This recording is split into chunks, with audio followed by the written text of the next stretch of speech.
बच्चों, आज हम अपनी पाठ्य पुस्तक पल्लव के अंतर्गत एक रेखा चित्र का अध्ययन करेंगे। रेखा चित्र का शीर्षक है गौरा। इस रेखा चित्र की लेखिका हैं महादेवी वर्मा। बच्चों, रेखा चित्र क्या होता है? रेखा चित्र कहानी से मिलती जुलती गद्य लेखन की एक विधा है, जिसमें लेखक या लेखिका अपने आसपास स्थित किन्हीं व्यक्तियों, वस्तुओं या पशु पक्षियों के आत्मीय चरित्र को भरपूर संवेदना के साथ प्रस्तुत करता है। बच्चों, कहानी में जहाँ प्रायः कल्पना की प्रधानता होती है, वहीं रेखा चित्र पूरी तरह से यथार्थवादी और वास्तविक घटनाओं पर आधारित होता है। तो आइए रेखा चित्र के इसी रूप का हम यहाँ अध्ययन करते हैं। रेखा चित्र गौरा में लेखिका ने पशुओं और मनुष्यों के पारस्परिक संबंधों को बड़ी ही आत्मीयता से प्रस्तुत किया है। साथ ही मनुष्य अपनी स्वार्थी प्रवृत्ति के कारण जानवरों के साथ कैसा गलत व्यवहार कर बैठता है, उसका भी बड़ा मार्मिक वर्णन उन्होंने इस रेखा चित्र में किया है। आइए बच्चों, रेखा चित्र पढ़ते हैं। गौरा मेरी बहन श्यामा के घर पली हुई गाय की बछिया थी। उसे इतने स्नेह और दुलार से पाला गया था कि वो हमारे हृदयों में अन्य गाय के बछड़ों से अलग एक विशेष स्थान रखती थी। बहन ने एक दिन कहा, तुम इतने पशु पक्षी पाला करती हो, एक गाय क्यों नहीं पाल लेती, जिसका कुछ उपयोग हो? मैंने खाने की किसी भी समस्या के समाधान के लिए पशु नहीं पाले थे। पशु पक्षियों से बचपन से ही मुझे प्यार था। बहन के आग्रह पर मैंने ध्यानपूर्वक गौरा को देखा। लंबी सुडौल गर्दन, लचीले पैर, चिकनी पीठ, कमल की दो पंखुड़ियों जैसे कान, सघन लंबी पूंछ, सब कुछ सांचे में ढला हुआ सा था। गौरा को देखते ही मैंने उसे पालने का निश्चय कर लिया। देखिए, यहाँ लेखिका महादेवी वर्मा इस रेखा चित्र में गौरा नाम की गाय के बारे में बता रही हैं, जो कि उनकी बहन श्यामा के घर पली बढ़ी थी। क्योंकि लेखिका को पशु पक्षियों से बड़ा प्यार था, तो उनकी बहन ने कहा कि तुम इतने पशु पक्षी पालती हो, एक गाय को पाल लो, ये तो बहुत उपयोगी जीव है।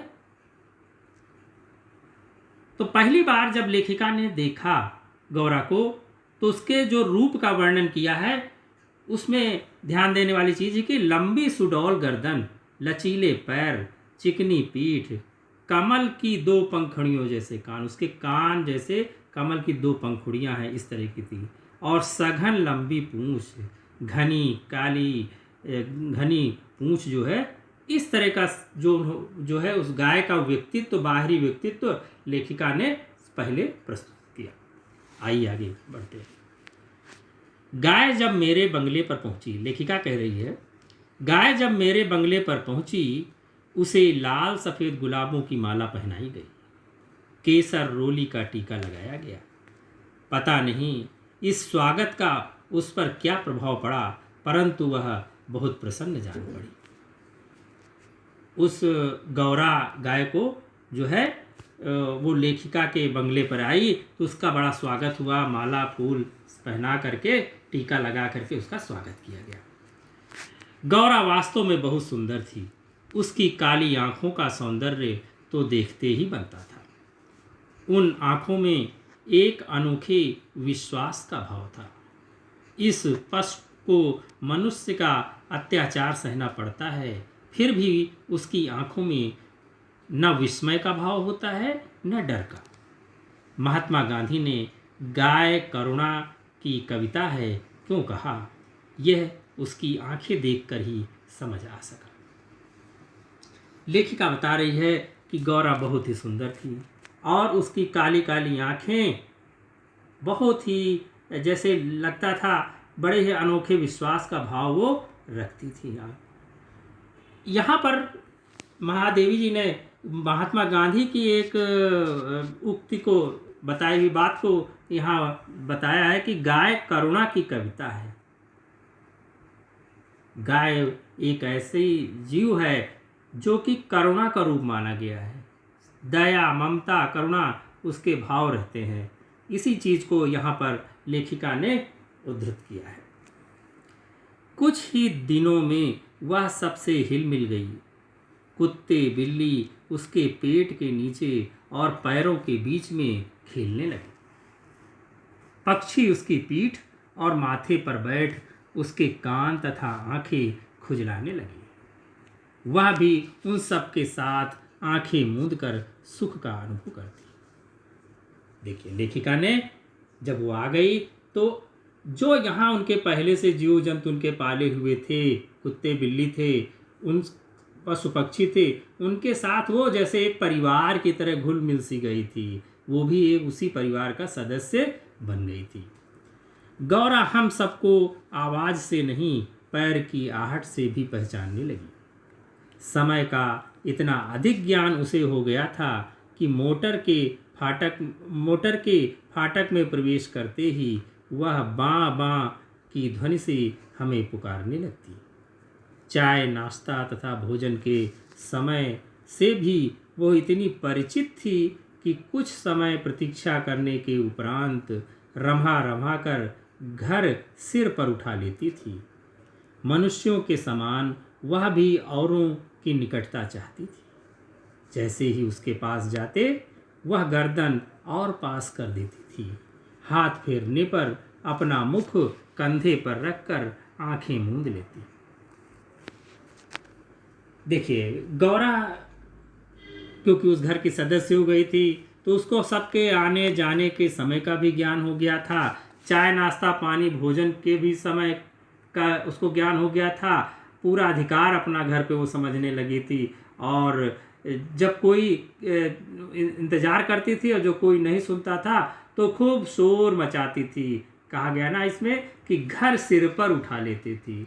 ये कहने का तात्पर्य क्या है? ये एक मुहावरा है कि कहने का तात्पर्य यह है कि वो अपने शोर शराबे अपने कोलाहल से सबको जो है अपनी बात जना देती थी कि मुझे अब किस चीज़ की ज़रूरत है।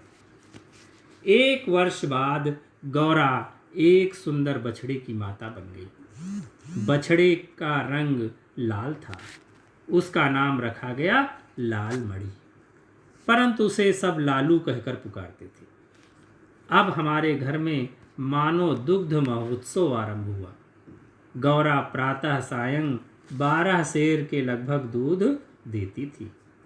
लाल मणि के लिए भी पर्याप्त दूध छोड़ देने के पश्चात भी इतना दूध शेष रहता था कि आसपास के लोग कुत्ते बिल्ली तक उस दूध का भोग करते थे। दुग्ध दोहन के समय वे सब गौरा के सामने एक पंक्ति में बैठ जाते और महादेव उनके आगे बर्तन रख देता। दूध पीने के बाद कृतज्ञता प्रकट करने के लिए वे उसके चारों ओर उछलने कूदने लगते। पर अब समस्या थी तो दुग्ध दोहन की। घर के नौकरों को दूध दुहना नहीं आता था और जिनको थोड़ा बहुत ज्ञान था वे घंटों लगा देते थे। गौरा के पहले जो ग्वाला हमारे यहाँ दूध देता था उसको बुलाकर हमने इस समस्या का समाधान पा लिया। देखिए, गौरा घर में आ गई थी और 1 वर्ष बाद ही वो जो है एक बछड़े की माता बन गई और भाई दूध घर में होने लगा। सभी लोग दूध पीते। जो उसका बछड़ा था लाल मणि वो दूध पीता।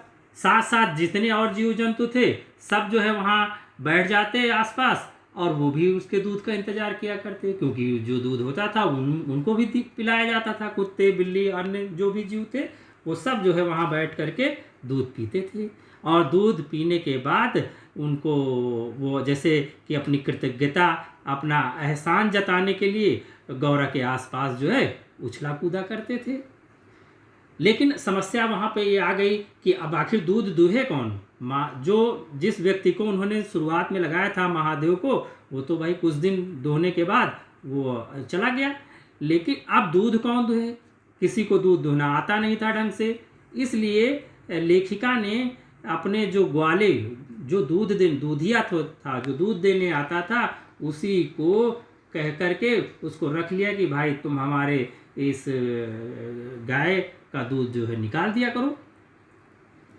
2-3 मास के उपरांत गौरा ने दाना चारा बहुत कम कर दिया और वह दुर्बल तथा सुस्त रहने लगी। चिंतित होकर मैंने पशु चिकित्सकों को बुलाकर दिखाया। वे कई दिनों तक एक्सरे द्वारा रोग का कारण खोजते रहे। अंत में उन्होंने निर्णय दिया कि गाय को सुई खिला दी गई है जो उसके रक्त संचार के साथ हृदय तक पहुंच गई है। उसकी मृत्यु निश्चित है। देखिए मनुष्य कितना कृतज्ञ होता है, ये यहाँ पे लेखिका ने दिखाया है कि वो सीधी सादी गाय जो सबको दूध देती थी पिलाती थी, पता नहीं कैसे उसको किसी ने एक सुई खिला दी जो कि उसके लिए घातक साबित हो गई। मुझे कष्ट और आश्चर्य दोनों हुए। सुई किसने क्यों खिलाई? दाना चारा तो हम देखभाल कर देते हैं, पर डॉक्टर के उत्तर से ज्ञान हुआ कि किसी ने गुड़ की बड़ी डली के बीच रखकर सुई खिलाई है जो सीधी गले से नीचे उतरकर हृदय में पहुंच गई है। लेखिका को कष्ट भी हुआ और आश्चर्य भी हुआ। कष्ट इस बात का हुआ कि एक सीधी सादी गाय को एक जो कि जिसको हम माँ के रूप में जानते हैं उसको जो है उसकी मृत्यु अब निश्चित है। इतनी दर्दनाक मृत्यु उसकी होनी है। इस चीज़ का उसको कष्ट है, लेखिका को है। दूसरी चीज़ उसको आश्चर्य कि आखिर ये इतना गलत काम कौन करने वाला हो गया, किसने ये काम किया। अंत में एक ऐसा कठोर सत्य मेरे सामने आया जिसकी कल्पना भी मेरे लिए संभव नहीं। प्रायः कुछ ग्वाले ऐसे घरों में जहां उनसे दूध लिया जाता था गाय का आना सह नहीं पाते, क्योंकि उनकी आय का साधन बंद हो जाता है।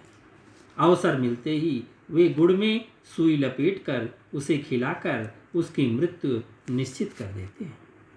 गाय के मर जाने पर उन घरों में वे पुनः दूध देने लगते हैं। सुई की बात ज्ञात होते ही ग्वाला गायब हो गया। जब डॉक्टरों ने ये बात बताई कि इस तरह की घटनाएं होती हैं कि सुई खिला करके जो है उस गाय को लोग मार देते हैं, और ये काम अक्सर जो है यही इस तरह के ग्वाले या दूध वाले ही करते हैं जो कि उस घर में पहले से दूध देते रहते हैं।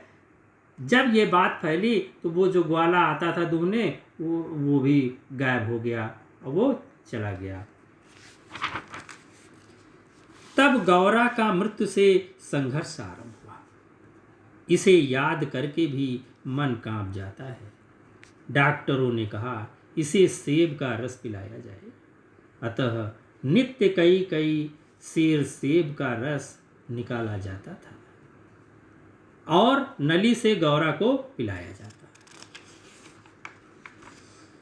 शक्ति के लिए इंजेक्शन दिए जाते। इंजेक्शन की लंबी मोटी सुई देखकर उसकी चुभन और पीड़ा का अनुमान लगाया जा सकता है, पर गौरा उसकी पीड़ा शांति से सहती। केवल कभी कभी उसकी सुंदर पर उदास आंखों के कोनों में पानी की दो बूंदें झलकने लगती थी।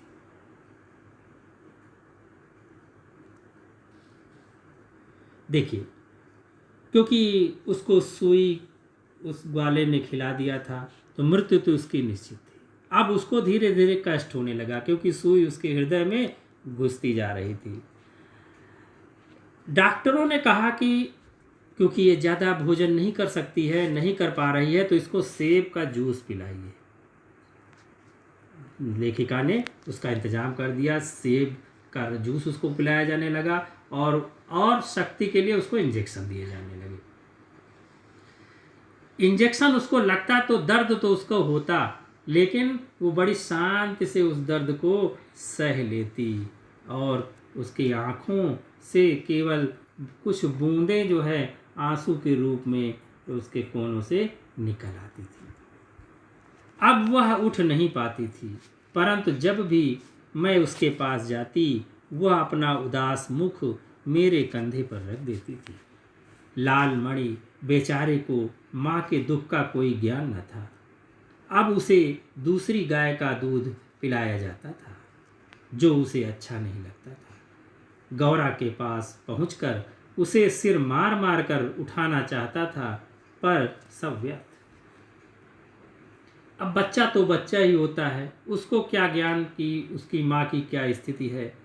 वो बेचारा लाल मणि जो उसका बछड़ा था वो अपनी माँ के पास आता और कोशिश करता कि उसको जो है उठाने की कोशिश करता कि वो उसको उठे और उसके साथ खेले कूदे, लेकिन वो गौरा इस स्थिति में कहाँ थी।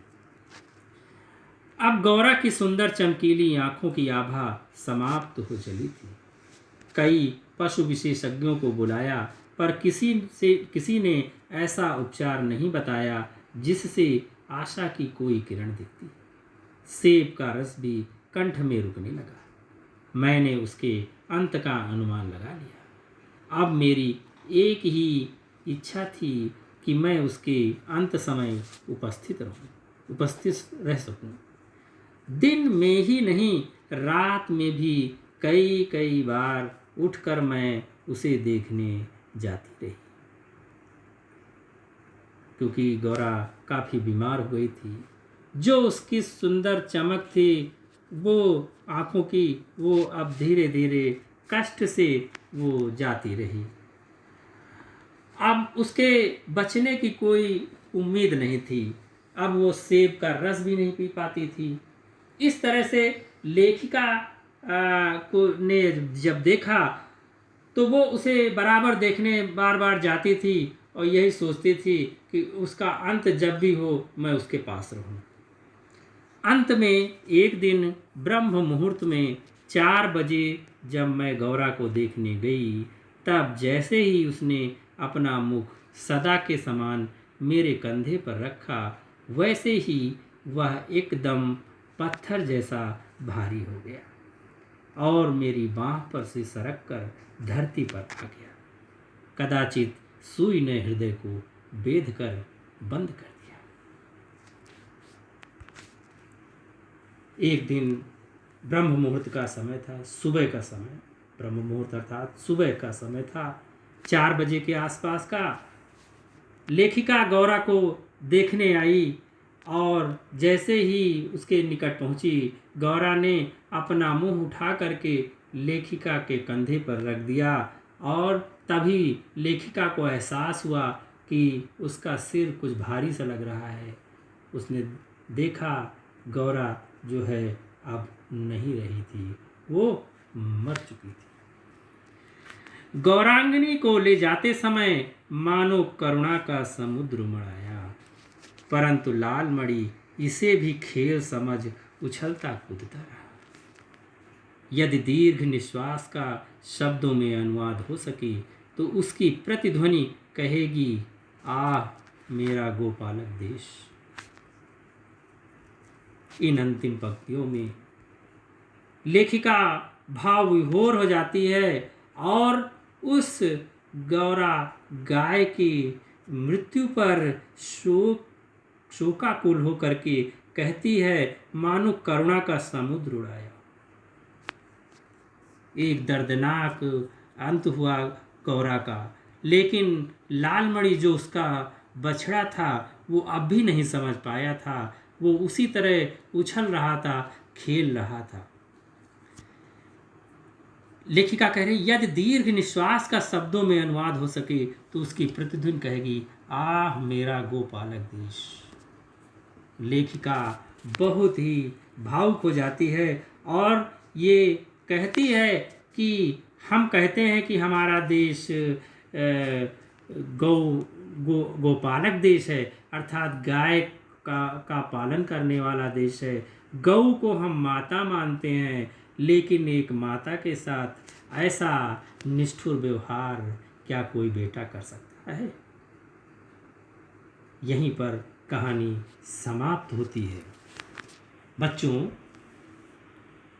इस कहानी क्या ये रेखा चित्र के माध्यम से, ये जो कहानी है वो रेखा चित्र के रूप में लिखी गई है। इस रेखा चित्र के द्वारा जो हमें संदेश प्राप्त होता है वो यही कि हमें सभी जीव जंतुओं से प्यार करना चाहिए तथा अपने स्वार्थ के लिए किसी पशु पक्षी पर अत्याचार नहीं करना चाहिए।